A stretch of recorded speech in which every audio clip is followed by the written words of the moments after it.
Assalamualaikum warahmatullahi wabarakatuh. Alhamdulillahirrabbilalamin.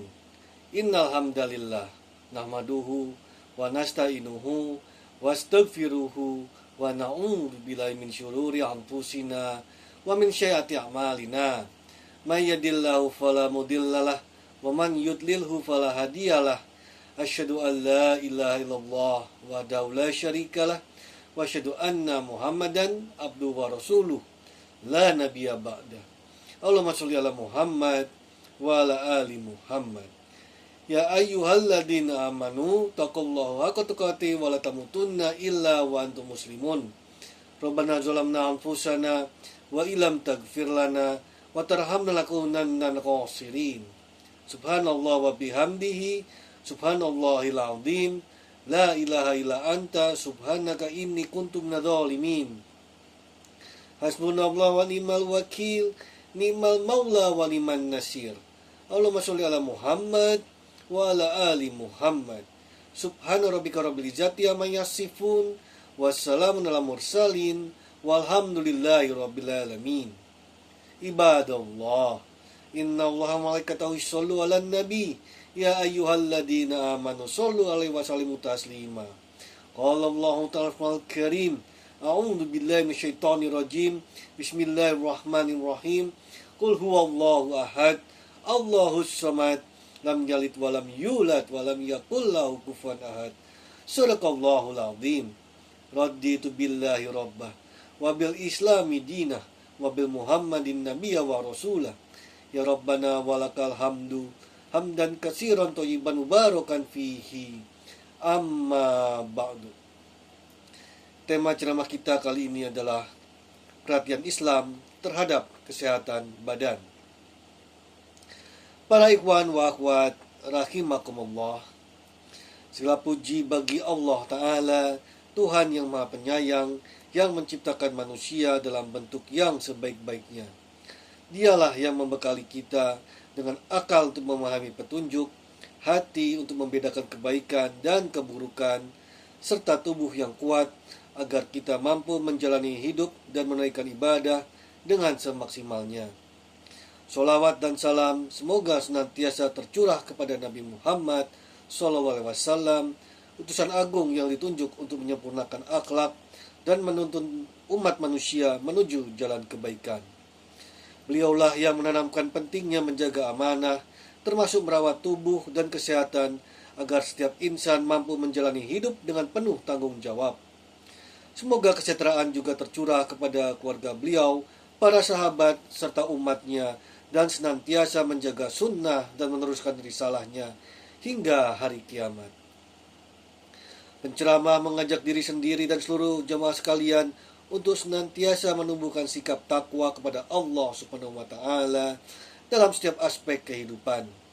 Takwa adalah bekal utama yang akan menyelamatkan kita baik di dunia maupun di akhirat. Hanya dengan ketakwaan seseorang akan mendapatkan petunjuk, perlindungan, dan keberkahan hidup. Allah Subhanahu wa Ta'ala berfirman dalam surat Al-Talaq ayat 2 dan 3 yang artinya, siapa yang bertakwa kepada Allah, niscaya dia akan membukakan jalan keluar baginya dan menganugerahkan kepadanya rezeki dari arah yang tidak dia duga. Siapa yang bertawakal kepada Allah, niscaya Allah mencukupkan keperluannya. Sesungguhnya Allah lah yang menuntaskan urusannya. Sungguh Allah telah membuat ketentuan bagi setiap sesuatu. Para ikhwan wa akhwat rahimakumullah, menjaga kesehatan bukan hanya sekedar anjuran medis, tetapi bagian dari ajaran Islam yang luhur. Islam datang tidak hanya mengatur hubungan kita dengan Allah, tetapi juga mengatur bagaimana kita memperlakukan tubuh kita sendiri dengan cara yang bijak. Sebab tubuh ini juga termasuk amanah, harus kita jaga. Dalam sejarah kisah perjalanan Nabi SAW, ada satu peristiwa menarik yang menunjukkan betapa sangat pedulinya beliau terhadap kondisi fisik dan kesehatan para sahabatnya. Suatu ketika, sahabat mulia Abdullah bin Amr bin Al-Ash mendapatkan teguran secara langsung dari Nabi Muhammad karena terlalu bersemangat dalam beribadah hingga berpuasa terus-menerus di siang hari dan sholat malam tanpa henti. Sebagaimana kisah ini diriwayatkan oleh Imam Bukhari bersumber dari Abdullah bin Amr bin Al-Ash, yang artinya Abdullah bin Amr bin Al-Ash berkata, Rasulullah SAW bersabda kepadaku, "Wahai Abdullah, bukankah telah diberitakan kepadaku bahwa engkau berpuasa di siang hari dan sholat di malam hari?" Aku menjawab, "Benar, wahai Rasulullah." Beliau bersabda, "Maka jangan lakukan itu. Berpuasalah dan berbukalah, sholatlah dan tidurlah. Sesungguhnya tubuhmu mempunyai hak atasmu. Sesungguhnya matamu mempunyai hak atasmu. Sesungguhnya istrimu mempunyai hak atasmu. Dan sesungguhnya tamu mempunyai hak atasmu." Hadis riwayat Bukhari.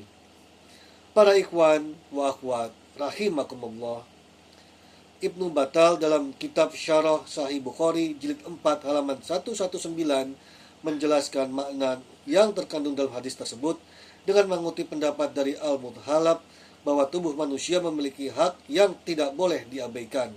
Artinya, dalam menjalani ibadah dan amal soleh, seseorang tidak boleh memaksakan diri secara berlebihan hingga menguras tenaganya dan melemahkan fisiknya. Sebab, jika tubuh terus-menerus dipaksa tanpa diberi kesempatan untuk istirahat, maka hal itu justru dapat menghambat kelangsungan ibadah itu sendiri. Al-Muhallab berkata, hak tubuh adalah disisakan tenaga di dalamnya agar ia dapat terus melanjutkan amal. Jika seseorang terlalu memaksakan diri, maka ia justru memutus kesinambungan ibadah dan menjadi lemah. Para ikhwan wa akhwat rahimakumullah, ketidakbolehan untuk memaksakan tubuh tidak hanya berlaku dalam aktivitas ibadah, tetapi juga dalam aktivitas duniawi seperti bekerja. Banyak orang yang memforsir tenaga demi ambisi atau tuntutan hidup hingga mengabaikan waktu istirahat, makan, dan tidur. Padahal tubuh yang terus dipaksa tanpa jeda akan kehilangan kemampuannya, bahkan bisa menyebabkan jatuh sakit. Islam mengajarkan keseimbangan antara ibadah, kerja, dan menjaga kesehatan. Merawat tubuh bukan berarti malas, tapi bentuk tanggung jawab atas amanah Allah. Tubuh yang sehat memungkinkan kita beribadah dengan khusyuk dan menjalani hidup dengan baik.